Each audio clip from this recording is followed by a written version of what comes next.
Hello दोस्तों, नमस्कार। एक बार फिर से आप सभी का स्वागत, आदर, सत्कार, अभिनंदन आपके अपने इस चैनल नर्स रेडा प्रेपर। मैं जय Gupta, nursing officer, all India rank 407।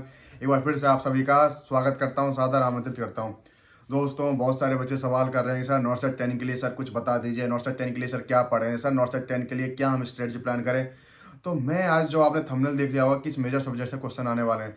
जैसा कि दोस्तों नॉर्सेट 9 के लिए मैंने बताया था और क्वेश्चंस वहीं से पुटअप हुए थे, और वही चीज़ मैं आपको नॉर्सेट 10 के लिए बताने वाला हूँ। दोस्तों थोड़ा सा कंसाइज में बताऊंगा, ठीक है, और बाकी कुछ चीज़ें होता मैं लिख भी दूंगा साइड में, आपको समझ में आ जाएगी चीज़ें। दोस्तों अभी भी अगर आपने मुझे चैनल को सब्सक्राइब नहीं किया या फिर आप मुझसे पहली बार अपडेट हो रहे हो तो फटाफट चैनल को सब्सक्राइब कर दें, सारे के सारे अपडेट्स और सारी सारी की स्ट्रेटजीज के लिए। तो दोस्तों हम थोड़ा सा पहले बात कर लेते हैं नॉर्सेट 10 में किस तरह का क्या पैटर्न रहेगा। देखो दोस्तों, वही सबसे बड़ी चीज़ तो होती है प्री और मेंस, ठीक है। प्री में वही आपके ठीक है वो 100 क्वेश्चन आएंगे और मेंस में आपके 160 क्वेश्चन आएंगे। 100 क्वेश्चन जो आएंगे प्री में उसका क्राइटेरिया बिल्कुल अलग रहेगा, 20 ऐसे करके रहेगा, ठीक है ना। 20 क्वेश्चन का सेट रहेगा, 18 मिनट का रहेगा। अब दोस्तों एक्चुअली नॉर्सेट करता है क्या है, ठीक है, मैं थोड़ा सा प्री को डिफाइन कर देता हूँ, फिर आपको थोड़ा सा मेंस को डिफाइन कर दूंगा। प्री में एक्चुअली क्या करता है, वो आपको देखो बहुत सुपरफिशियली क्वेश्चंस नहीं देता, बिल्कुल नहीं डीप क्वेश्चंस देता, थोड़े इजी टू मॉडरेट क्वेश्चंस देता है, ठीक है। कुछ पीवाईक्यूज उठा लेता है, ठीक है। वो देखता है कि आपका है ना स्ट्रेंथ कितनी है, ठीक है, आपके अंदर पोटेंशियल कितना है, आप कितना फास्ट पेपर को अटेम्प्ट कर सकते हो। तो वो आपकी स्पीड चेक करता है, ठीक है।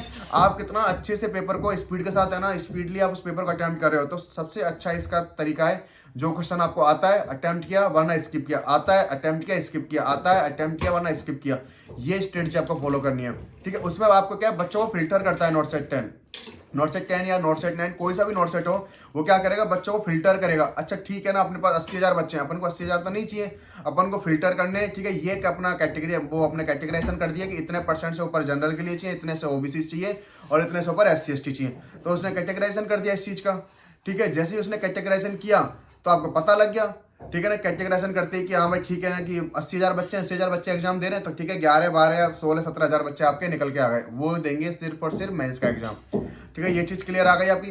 तीसरी चीज वो आपका देखता है कि ना कि क्वेश्चंस का लेवल आपको किस तरह से रखना है। तो प्री में जैसा कि आपने देखा होगा कि बहुत ज्यादा आपके अप्लाइड क्वेश्चंस नहीं होंगे, बहुत ज्यादा वन लाइनर क्वेश्चंस नहीं होंगे, इजी टू मॉडरेट क्वेश्चन होंगे, ट्रिकी क्वेश्चंस होंगे। तो वहां पर आपको थोड़ा सा संभल के और बस थोड़ा फास्टली अपन को काम करना है। तो मैं यही कहूंगा प्री में अगर आप ना 80+ क्वेश्चन अटेम्प्ट करोगे तो आपका प्री क्लियर होने के चांसेस बहुत ज्यादा हो जाते हैं, ठीक है ना। बहुत ज्यादा रिकॉल बेसिस पे ट्रायल करवाता है कि आप कितना जल्दी कितना क्विक आप है ना उसको रिकॉल कर सकते हो। कोई क्वेश्चन आपके सामने आया, पीएच का क्वेश्चन आया, ठीक है ना, आपके सामने कोई ईसीजी का क्वेश्चन आया, तो आप कितना फास्टली उस चीज को रिकॉल कर सकते हो, वो आपका कैलिबर चेक करता है प्री, ठीक है दोस्तों। प्री का आपको समझ में आ गया। अब अपन थोड़ा सा मेंस के बारे में बात कर लेते हैं। मेंस में दोस्तों थोड़ा सा क्या होता है, थोड़ा सा डीप चीजें पूछी जाती है, ठीक है। आपको थोड़ा सा देखा जाता है कि आपकी नॉलेज कितनी अच्छी है, आपने किस तरह से नर्सिंग को पढ़ा है, किस तरह से आपने नर्सिंग की तैयारी की है, किस तरह से आप कम्पिटिटिव एग्जाम्स के लिए लायबल हो या नहीं हो। तो थोड़ा सा डीप क्वेश्चन जाता है, अप्लाइड बेस्ड क्वेश्चन पे जाता है, ठीक है। तो वहां पर देखो आपको प्रॉपर टाइम ही मिलता है, ठीक है। 160 क्वेश्चन होते हैं, ठीक है, 3 घंटे का टाइम मिलता है, तो प्रॉपर आपको टाइम ही मिलता है, किसी भी क्वेश्चन पर आपको टाइम स्पेंड कर सकते हो। पूरा पूरा नर्सिंग का सिलेबस होता है, ना कोई जीके ना कोई रीजनिंग, कुछ भी नहीं होता है, ठीक है। तो थोड़ा सा वहां पर पीवाईक्यूज भी मिलते हैं, पीवाईक्यूज भी ऐसे मिलते हैं जो पुराने पीवाईक्यूज जो आए हुए हैं उसमें जो अप्लाइड बेस्ड क्वेश्चंस हैं या फिर सीनियरिटी बेस्ड क्वेश्चंस हैं उनको किस तरह से डिजाइन किया गया है, तो वही चीजें पूछी जाती हैं। थोड़ा सा मॉसबी लिपिन कोड को भी आप इसमें इंक्लूड किया जाता है। तो समझ रहे हो ना आपकी मेंस को किस तरह से पूछा जाता है और प्री को कैसा पूछा जाता है। तो ये तो रही अपनी प्री और मेंस का थोड़ा सा क्वालिफिकेशन कि आप प्री के लिए किस तरह से प्रिपेयर हो सकते हो, मेंस के लिए किस तरह से प्रिपेयर हो सकते हो। तैयारी आपको प्रॉपर तरीके से करनी है, लेकिन हम एग्जाम जब देने जाते हैं तो हम प्री के लिए माइंड सेट कर सकते हैं कि यार हमें ना मतलब सिर्फ रिकॉल बेसिस पे काम करना है, ठीक है। और हमें अटेम्प्ट और स्किप इस बेसिस पे काम करना, आता है तो अटेम्प्ट करना है, नहीं आता तो स्किप करना है, और कोशिश करनी है 80+ क्वेश्चन अटेम्प्ट करके आए, अच्छी एक्यूरेसी के साथ अटेम्प्ट करके आए, तो हमारे प्री क्लियर होने के चांसेस बहुत ज्यादा हो जाते हैं गाइस। समझ में आ गई ये चीज क्लियर। बाकी मेंस के लिए आपको थोड़ा सा टाइम लेना है, थोड़ा सा और डीप में जाना है, ठीक है। सिनेरियो बेस्ड क्वेश्चंस या अप्लाइड बेस्ड क्वेश्चंस को अच्छे से रीड करना है। अब ये आपको समझना है कि अप्लाइड बेस्ड क्वेश्चन या फिर सिनेरियो बेस्ड क्वेश्चंस को किस तरह से अटेम्प्ट करना है। उसके अंदर आपको जैसे ही आप क्वेश्चंस अटेम्प्ट करते हो, जैसे ही आप क्वेश्चंस बनाते हो या फिर एमसीक्यूज अटेम्प्ट करते हो, तो आपको समझ में आता होगा कि यार क्वेश्चंस किस तरह से पूछे जाते हैं, क्वेश्चंस का जो की वर्ड से कहाँ से उठाया जाता है। 10 लाइन के क्वेश्चंस को पढ़ने की कई बार नीड भी नहीं होती है, हमें की पॉइंट्स आपको तुरंत ही दिख जाता है अगर आपने एमसीक्यू प्रैक्टिस बहुत अच्छे से की है। और दोस्तों सबसे बेस्ट टाइम है यही टेस्ट सीरीज ज्वाइन करने का। कोई भी टेस्ट सीरीज आप ज्वाइन करो, लेकिन ये सबसे बेस्ट टाइम है टेस्ट सीरीज ज्वाइन करने का। अब यहाँ से आगे आपको अपना कैलिबर पता करना है, लेकिन हताश नहीं होना, डिप्रेसिव में नहीं जाना कि आपकी रैंक नहीं आ रही है, कुछ नहीं आ रही, बस आपको तैयारी करते जाना है, करते जाना है, करते जाना है, बस इसी चीज पे और इसी फोकस पे काम करना है। अब हम तीसरी बात कर लेते हैं कि सर मेजर सब्जेक्ट क्या रहने वाली। दोस्तों बार बार आपको कह रहा हूँ, नॉर्सेट 10 के लिए बार बार समझा रहा हूँ, चाहे कोई कुछ भी बताए, बार बार कह रहा हूँ और ध्यान से सुन लेना, साइकेट्रिक, और साइकेट्रिक में फार्मेकोलॉजी, ऑन्कोलॉजी, ठीक है, ये और ऑप्स, ये 4 सब्जेक्ट आपको छोड़नी नहीं है। साइकेट्रिक बहुत अच्छे से पढ़ के जानी है, ऑप्स अच्छे से पढ़नी है, फार्मा अच्छे से पढ़नी है, ठीक है ना। और ये क्या कहते हैं अपना साइकेट्रिक हो गई, ऑप्स हो गई, फार्मा हो गई, ठीक है ना। ये और ऑंको के क्वेश्चंस आजकल बहुत आते हैं दोस्तों, तो ऑंको बहुत अच्छे से पढ़ के जानिए। अब थोड़ा सा अपन बात कर लेते हैं एमएसएन के सबसे अच्छे टॉपिक्स कौन कौन से हैं। सारा काम मैं डिवाइड करूंगा एमएसएन में। देखो आपका जो कार्डियो हो गया, कार्डियो में आप ईसीजी को अच्छे से पढ़ के जाओ, डिसरिथमिया को अच्छे से पढ़ के जाओ, ठीक है, कार्डियो आपके समझ में आ गया।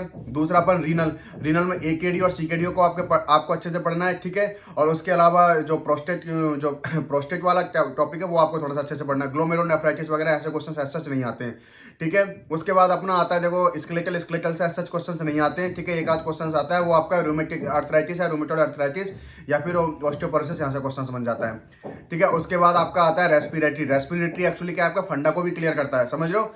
तो फंडा को आपको इतने अच्छे से पढ़ना है, फंडा पे अपन आएंगे, लेकिन रेस्पी को आपको अच्छे से क्लियर करके जाना है, ठीक है। उसके बाद आता है नर्वस और एंडो पूरा का पूरा आपके है ना समझने, आपके जो थ्योरी बेसिस है आपका, मतलब रिकॉल बेसिस है या फिर आपका प्रैक्टिकल बेसिस है, उस तरह से आपको पढ़ना है। एंडो न्यूरो से क्वेश्चंस आते हैं, ठीक है। तो मेनली जो एमएसएन के 7 से 8 टॉपिक है ना, वहां से क्वेश्चंस बनते ही बनते हैं। दूसरा दोस्तों, बार बार कह रहा हूँ फंडा को इतने प्यार से पढ़ना। अगर आपको मेंस क्लियर करना है ना, बार बार कह रहा हूँ मेंस अगर आपको क्लियर करना है, फंडा को बिल्कुल प्रैक्टिकल बेस होकर पढ़ना। चाहे आपकी ना रीनल बायोप्सी हो गई, चाहे बोन मेरो बायोप्सी हो गई, पैरासेंटेसिस हो गया, थोरासेंटेसिस हो गया, चेस्ट ट्यूब ड्रेनेज हो गया, पोजिशंस हो गया, ठीक है ना, रीनल बायोप्सी हो गई, जो भी बायोप्सी है सारी पढ़नी है, ठीक है। आपका जो क्या कहते हैं एनेस्थीसिया वाला पोर्शन आपको पढ़ना है, ठीक है। उसके अलावा जो फंडम एबीजी हो गया, एबीजी से क्वेश्चंस आते हैं। ड्रग कैलकुलेशन 101% क्वेश्चन आता है ड्रग कैलकुलेशन से, ये आपको पढ़ना है, ठीक है। तो ये आप जो बच्चे पूछते हैं ना 4 मंथ स्ट्रेटजी क्या होती है, 4 मंथ स्ट्रेटजी यही होती है दोस्तों। और ठीक है, अब अपन बात करेंगे टाइम टेबल के लिए। तो लेकिन टाइम टेबल के लिए बात करने के लिए वीडियो बहुत ज़्यादा लंबी हो जाएगी दोस्तों। अब हम एक्चुअली टाइम टेबल सेट नहीं करना, आपको टारगेट फिक्स करना है, उस तरह को किस तरह से सेट करना है वो हम नेक्स्ट वीडियो में जरूर आपसे बात करेंगे। लेकिन आपको समझ में आ गया होगा मेजर सब्जेक्ट किस पे फोकस करना है आपको, फंडा, ऑप्स, ठीक है, साइकेट्री और ऑन्कोलॉजी और फार्मेकोलॉजी, ये आपको पढ़ने ही पढ़ने हैं। 101% नॉट सेट 10 में ऐसे क्वेश्चन आपको देखने को मिलेगा। प्री और मेंस का डिफरेंस समझ में आ गया, मेजर सब्जेक्ट क्या पढ़ने हैं आपको वो समझ में आ गया। बस पढ़ना सब कुछ है, लेकिन लास्ट में फोकस इन्हीं पे करना है, ठीक है दोस्तों। आई होप आपको सारी चीज़ अच्छे से क्लियर आ गई होगी। फिर भी अगर आपको समझ में नहीं आती तो आप मुझे नर्स लैडर प्रेप, ठीक है, इंस्टाग्राम हैंडल है, वहाँ पे आप मुझे डीएम कर सकते हैं। बाकी सारी लिंक मैंने डिस्क्रिप्शन में दी हुई है, आप वहाँ पे मुझसे जुड़ सकते हैं, ठीक है दोस्तों। आई होप आपको सारी चीज़ समझ में आई होगी। Thank you.